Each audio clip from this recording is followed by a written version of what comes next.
Não são os Estados Unidos uma terra de religiosos cristãos? Não são os Estados Unidos uma terra fundada por protestantes que até ao dia de hoje mantêm uma grande religiosidade? Não é esse um dos princípios fundadores daquela nação? O que é que o ateísmo tem a ver com aquilo que acontece nos Estados Unidos? Qual é o impacto que tem ali? Sabem, vou dizer-vos uma coisa, irmãos. Uma vez eu estava a ver uma entrevista e estava a falar alguém da direita profunda e alguém da esquerda profunda, isto politicamente falando. E o senhor da direita disse assim, disse ao outro senhor da esquerda profunda, você não diga isso, esteja calado, porque o comunismo acabou quando caiu o muro de Berlim. Sabe o que é que disse o senhor da esquerda? Isso é o que vocês pensam. O comunismo, essa ideologia de esquerda forte política, ela caiu no muro de Berlim na sua vertente política. Mas ela seguiu com cada vez mais força na sua vertente cultural, social e académica. Com cada vez mais força até o dia de hoje. Tem vindo desde 1989, tem vindo a fortalecer-se cada vez mais. Politicamente pode ter acabado, ou está praticamente em vias de extinção. Mas culturalmente, socialmente e academicamente está cada vez mais forte. E isto também acontece nos Estados Unidos da América do Norte. Sabem, para perceber isto, para perceber na prática como é que isto se materializa, eu tive acesso a um testemunho de um antigo agente do KGB. Não sei se já ouviram falar, era o Komitet Gosudativo Bezopanosti, eram os serviços secretos da antiga União Soviética. E ele dizia que no auge da Guerra Fria se pensava que a União Soviética tinha os seus espiões que mandava para a América para derrubar o capitalismo da América. E dizia ele, isso era para aí 10% da nossa ação. O KGB e a Novosti, que era a agência de propaganda, 15%, ou 10 ou 15% era isso. Sabem o que era o resto? Diz ele, havia uma estratégia montada para deitar abaixo a moralidade cristã da sociedade ocidental. Repito, derrubar a moralidade cristã, judaico-cristã, da sociedade ocidental, da qual nós fazemos parte. Então ele explica os pontos todos. E o primeiro ponto e o mais importante de todos, sabem qual era? A desmoralização da sociedade. A retirada dos valores morais que nós encontramos na tradição judaico-cristã, que nós encontramos na Sagrada Escritura. Quando fazem isso, o caminho estava completamente aberto. Onde é que eles tiveram muito sucesso na América? Em Hollywood. Os grandes filmes de Hollywood, agora já nem se fazem filmes dos grandes heróis que iam para a Segunda Guerra Mundial.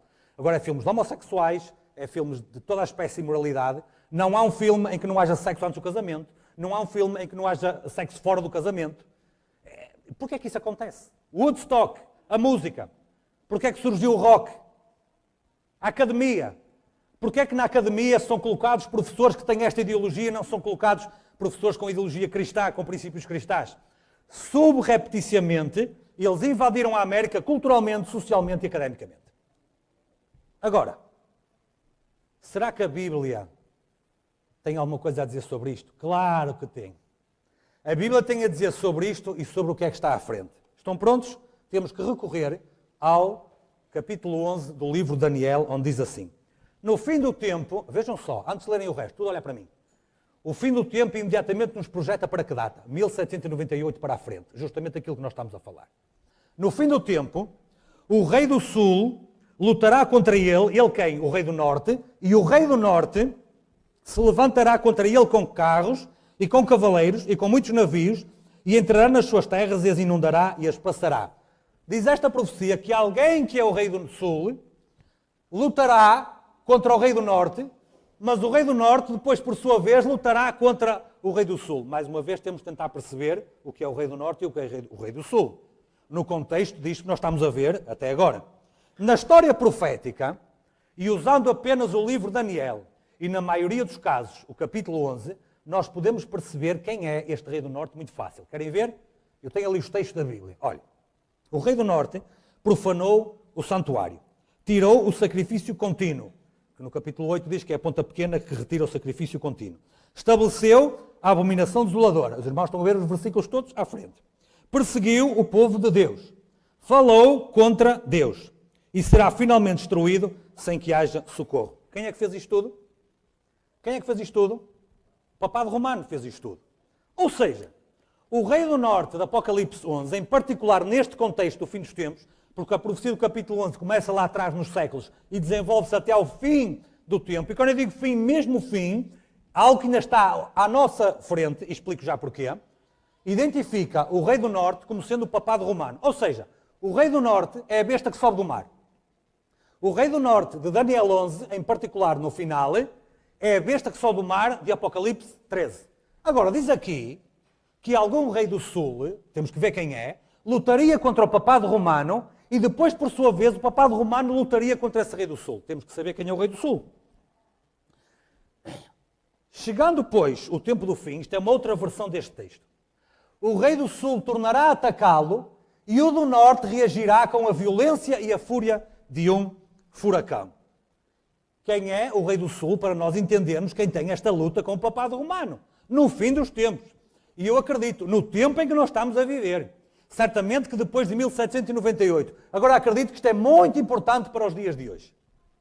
Este verso descreve, portanto, um conflito entre o rei do norte e o rei do sul. Agora, vamos fazer aqui o resumo daquilo que nós já vimos.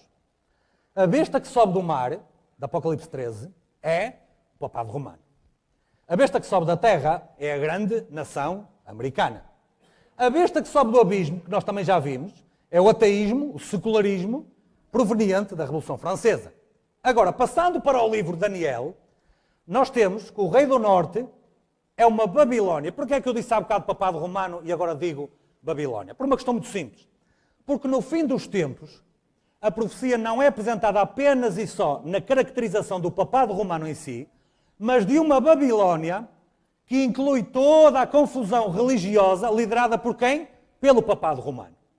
Então, quando estamos a falar de Babilónia, de quem é que nós estamos a falar fazendo o paralelo com o Apocalipse? Estamos a falar do papado romano que a lidera, mas que depois, no fim do tempo, já inclui o protestantismo apostatado da América do Norte, essencialmente. Então, fazendo aqui um paralelo, se Daniel 11:40, o rei do norte, se refere a Babilónia, será possível que o rei do sul esteja a referir-se ao mesmo poder da besta que sobe do abismo? Será que o rei do sul estará a referir-se ao ateísmo, ao secularismo que veio da Revolução Francesa, dos seus princípios filosóficos, ideológicos? Deixa-me dizer-vos uma coisa. Quando nós lemos algo na Sagrada Escritura, nós estamos a ler literalmente o que lá está. Mas quando a aplicação é profética, quer dizer que aquilo representa alguma coisa. Quando nós estamos a falar no fim dos tempos, nós temos que perceber simbolicamente, espiritualmente. Lembra-se que é que Irmão White dizia no grande conflito? Espiritualmente, o Egito é os princípios ateístas da Revolução Francesa. Foi isso que nós lemos no grande conflito. Então vamos tentar ler todo este simbolismo na prática de hoje em dia. Naquele tempo, Israel estava aqui, a Babilónia atacava Israel por cima. O Egito atacava Israel por baixo, quem vê no mapa. Ou seja, a Babilónia era o rei do norte que atacava Israel por cima, pelo norte. O Egito era o rei do sul que atacava Israel pelo sul. E nós já vimos que o Egito é o ateísmo e o secularismo da Revolução Francesa. Já vimos que a Babilónia é o papado romano que depois junta à sua volta o protestantismo apostatado da América do Norte, essencialmente. No meio, quem é que está? No meio está, justamente, Israel. Agora, no final do tempo, nós não estamos a falar da nação de Babilónia que já foi, só tem lá ruínas que tentaram ser reconstruídas por Saddam Hussein e conseguiu pouco. Nós não estamos a falar do Egito, que é uma nação que ainda existe, que está lá, mas praticamente na cena geopolítica internacional é história, não é mais do que isso. O que este texto nos está a dizer, Daniel 11:40, quando fala do rei do sul que luta contra o rei do norte, e que depois o rei do norte vinga-se contra o rei do sul, é isto muito simples. No fim do tempo, 1798, o ateísmo, o secularismo da Revolução Francesa, lutaria contra o rei do norte. Onde é que isso aconteceu? Claro, quando o papado romano levou a ferida de morte. E nós todos sabemos isso. Ao contrário do que nós pensamos, não tenho tempo para explicar, mas a ferida de morte não foi curada em 1929, como nós dizemos, muitas vezes. Se me disserem que começou a ser curada em 1929, eu admito. Mas ela não foi curada, e fica para outra vez explicar. Isso quer dizer que se a profecia diz que o rei do sul, o ateísmo, o secularismo, lutou contra o rei do norte e o derrubou, em cumprimento do Apocalipse 13:3, quando o papado romano levou a ferida de morte, A seguir, o papado romano vai se vingar. A religiosidade cristã vai se vingar contra o ateísmo. Porquê? Porque a profecia de Daniel 11:40 diz que o papado romano, ou que o rei do norte, se voltará novamente contra o rei do sul. Para fundamentar isto que vos disse, apenas recordo aquilo que nós lemos há bocado, acerca de quem é que Ellen White identifica como sendo simbolicamente o Egito, que estava por sul, que é o ateísmo. Portanto, temos que a Babilónia está ali representando o rei do norte, ou o rei do norte representando a Babilónia. O rei do sul está ali representando o Egito. A Babilónia é dirigida pelos princípios do papado romano. Quando os irmãos ouvem falar em ecumenismo, que é a reunião de todas as religiões, deixa-me dizer-vos uma coisa. Os protestantes abdicam para estar lá. Roma não abdica nada.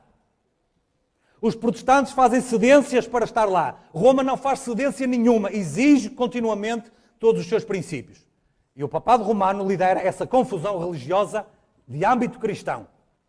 A Revolução Francesa lidera, ou os princípios da Revolução Francesa, melhor dizendo, lideram, deixem-me dizer agora isto, a filosofia, a ideologia ateísta que se opôs ao papado e que depois vai finalmente levar uma pancada. Resumindo isto, nós temos o papado romano dirigindo uma religião apóstata e nós temos a Revolução Francesa, os seus princípios, com o ateísmo dirigindo aquilo que se opõe ao papado romano. Estes dois grandes poderes estão em luta até na América do Norte.